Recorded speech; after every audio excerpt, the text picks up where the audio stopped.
এই যে চালতার বড়ই এটা ভালো করে টিকে নিয়েছে।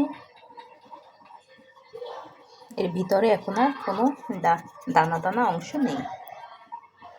আর এদিকে গুড় কড়াইতে দিয়ে দিয়েছি, এখন গুড়টা জ্বালাবো।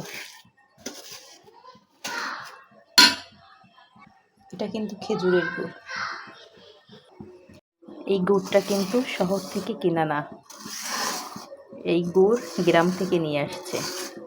আর এই খেজুরের গুড়টা একদম খাঁটি গুড়।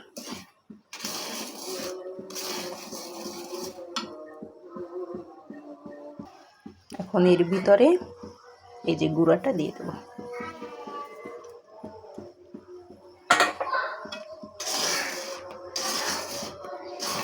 গুঁড়াটা দেওয়ার সাথে সাথে একটা দারুণ গন্ধ বের হলো।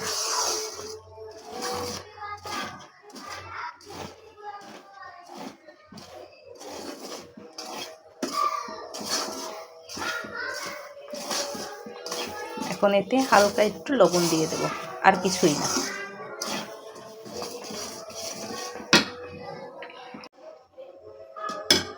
এই যে আচারটা কিন্তু এখন আমার হয়ে আসছে।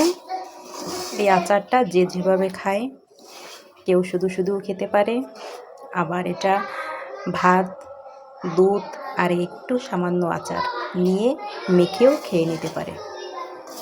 আচারটা অনেক সুস্বাদু, আর আশা করি এই আচারটা কেউ কখনো রেসিপি দেখেনি। এটা বানিয়ে খেয়ে দেখবে সবাই যে এটা কি মজার আচার।